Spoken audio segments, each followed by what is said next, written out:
छठा चरण खत्म, जारी बा संग्राम। नमस्कार, हम राजेश कुमार और सत्ता के संग्राम में और स्वागत बा। और आज छठा चरण के रंग खत्म हो गए, लेकिन सवाल यहाँ उठ रहा बा कि छठा चरण में बड़े पैमाने पर गड़बड़ी के भी खबर आ रहा बा।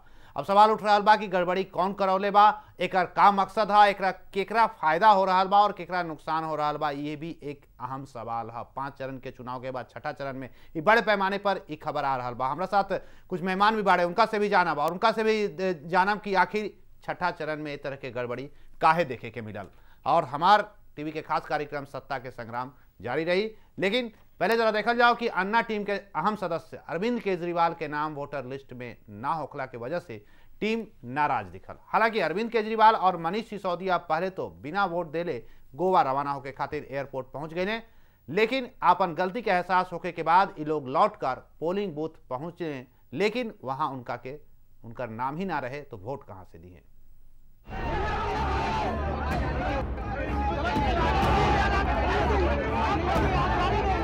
वही जो राम रचि राखा।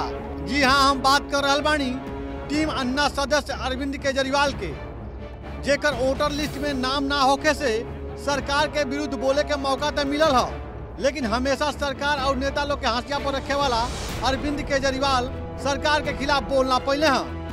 कहाँ से अरविंद केजरीवाल खुद बैकफुट पर खड़ा रहलन है। दरअसल टीम अन्ना के मेंबर अरविंद केजरीवाल और मनीष सिसोदिया बिना मतदान कैले ही सुबह गोवा जाए खातिर घर से एयरपोर्ट रवाना हो गए। पहले हमारा डिसाइड था, उस टाइम हमसे गलती हुई कि जो पोलिंग डेट थी वो उसका हम ध्यान नहीं कर पाए उससे और डेट क्लैश कर गई।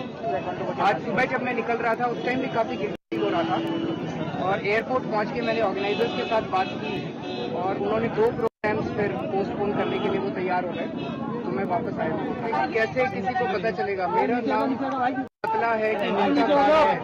जब मेरा नाम एक बार उसमें है वोटर लिस्ट में, तो बार बार क्या हर चीज के पहले आप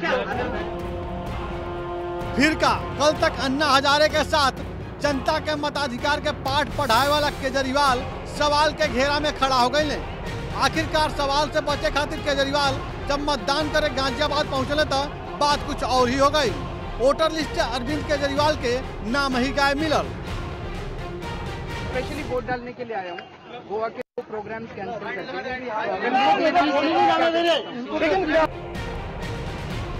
लेकिन कुल के बाद अन्ना हजारे के मूवमेंट और अरविंद केजरीवाल पर ही सवाल खड़ा हो गई बा। कल तक जनता के जागरूक करे के दम भरे वाला इस संगठन के सच्चाई है का? हमारे टीवी खातिर राजीव तिवारी की रिपोर्ट। अरविंद केजरीवाल के आज गोवा जाए के रहे और एक खातिर पहले वोट ना देलें आ कहलें कि हमके गोवा जाए के बा और ऐसे वोट ना डाल पाई, लेकिन जब मीडिया ये बात के उठौलस तो जनता से खुल के वोट डाले की अपील करे वाला टीम अन्ना के चाणक्य ये वोट ना डाले थे तो केजरीवाल एयरपोर्ट से लौट के अले। हालांकि उनका ना ही वोटर लिस्ट में नाम रहे, नतीजा वोट ना डाल पाए। आज सुबह जब मैं निकल रहा था उस टाइम भी काफी गिल्टी हो रहा था और एयरपोर्ट पहुंच के मैंने ऑर्गेनाइजर्स के साथ बात की और उन्होंने 2 प्रोग्राम्स फिर पोस्टपोन करने के लिए वो तैयार हो गए। और इस तमाम मसले पर सत्ता के संग्राम में चर्चा करे खातिर हमारे साथ बाड़े भारतीय कृषक समाज के अध्यक्ष कृष्णवीर चौधरी जी और बहुत बहुत स्वागत बा चौधरी जी, और साथ ही साथ वरिष्ठ पत्रकार अमित कुमार जी। अमित जी और भी बहुत बहुत स्वागत बा। आज छठा चरण खत्म हो गई, लेकिन छठा चरण में एक बड़े पैमाने पर जे कि वहाँ के स्थानीय मतदाता लोग रहे उनकर नाम कटल नजर आए। हालांकि अरविंद केजरीवाल से मामला तूल पकड़ल, लेकिन एक अलावे अरविंद केजरीवाल तो सिर्फ एक बाड़े कई हजारों हजार मतदाता के नाम कटल दिख रहा बा। कृष्णवीर चौधरी जी रउआ भी कहल जा रहा बा कि वोट देवे गई नहीं, लेकिन वहां नाम राउर भी कटल रहे। राजेश जी, 40 साल से हम बराबर वोट करते चले आ रहे हैं। अस्थाई निवासी हैं, पैदा भी उसी जगह हुए हैं, खेती की जमीन से वहीं पैदा हुए और वहीं रहते हैं, ना घर बेचा है ना खरीदा है। सड़क जो है हमारे शहर की वो हमारे जमीन से निकली है, कॉलोनियां हमारी जमीन पे बसी हैं। और शर्मनाक बात यह है कि हमारे अपना ये वोटर आईडी है, इससे पहले का आईडी दूसरे विधानसभा में पड़ता था।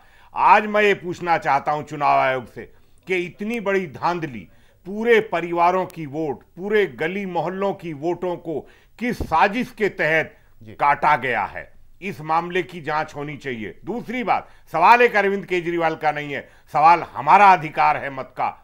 आखिर ये वोटर आईडी क्यों बनवाई भारत सरकार ने, चुनाव आयोग ने क्यों हमको मुहैया कराई गई ये, और कैसे, जब ना हमने मकान बेचा है ना हम अभी मर गए हैं, उसके बाद वोट काटने का हक किसने दिया?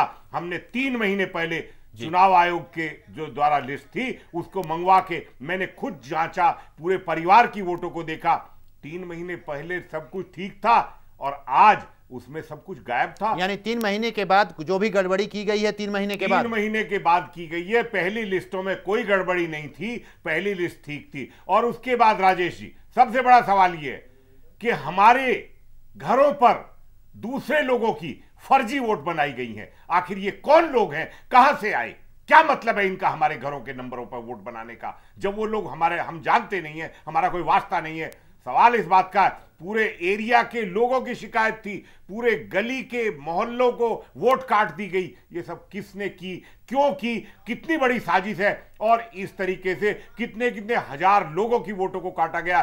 कौशांबी में, वैशाली में मेरे कई सारे मित्रों से मैंने बात की, उन्होंने कहा कि मीडिया के बहुत सारे लोग जानते हैं, उनकी वोट काट दी गई। ये किसने कटवाया, कौन सी बड़ी साजिश है? ये बहुत बड़ी साजिश है और चुनाव आयोग को इस मामले की जांच करनी चाहिए। मैं खुली जांच की मांग करता हूं। सवाल राजनीतिक दलों का नहीं है, सवाल मत के अधिकार का है। हमारा ये हक छीनने के लिए हिमाकत किसने की है? ये बहुत बड़ी लूट है, मतदाताओं के साथ धोखा है, डकैती है खुले। बिल्कुल बिल्कुल एक बहुत बड़ा धोखा है, और लोकतंत्र में सबको मत देने का अधिकार है। वैसे स्थिति में अगर इस तरह के मतदान से वंचित किया जा रहा है तो ये पूरा का पूरा प्रशासन तंत्र सवाल के घेरे में आता है कि आखिर किसने किया, क्यों किया और किसका क्या फायदा हो रहा है। जरा एक बार नजर डाला जाए कि आज अरविंद केजरीवाल जब गोवा जाने वाले थे तो उनका क्या पता नहीं था उनको कि आज मतदान होने वाला है। हालांकि वो खुद वोट नहीं डाल पाए, उनका भी नाम कटा हुआ था। लेकिन पहले जरा देखा जाए कैसे उन्होंने अपना बयान बदला। लोकतंत्र का बहिष्कार नहीं है, मुझे गोवा जाना है, और गोवा अगर नहीं जाना होता तो मैं जरूर पहले हमारा डिसाइड था। उस टाइम हमसे गलती हुई कि जो पोलिंग डेट थी वो उसका हम नहीं कर पाए उससे, और डेट क्लैश कर गई। आज सुबह जब मैं निकल रहा था उस टाइम भी काफी गिल्टी हो रहा था, और एयरपोर्ट पहुंच के मैंने ऑर्गेनाइजर्स के साथ बात की और उन्होंने 2 प्रोग्राम्स फिर पोस्टपोन करने के लिए वो तैयार हो गए। तो सुबह का भूला अगर शाम को घर वापस आ जाए तो भूला नहीं कहते। लेकिन ये एक बड़ा सवाल जरूर बना हुआ है और इन तमाम सवाल पर चर्चा जारी रहेगी। और साथ ही साथ अमित कुमार वरिष्ठ पत्रकार हैं और पश्चिम उत्तर प्रदेश में तमाम बूथों पर जाकर आम जनता से मिलकर आए हैं, उनसे भी जानेंगे कि क्या है हकीकत और क्या है फसाना। लेकिन ब्रेक के बाद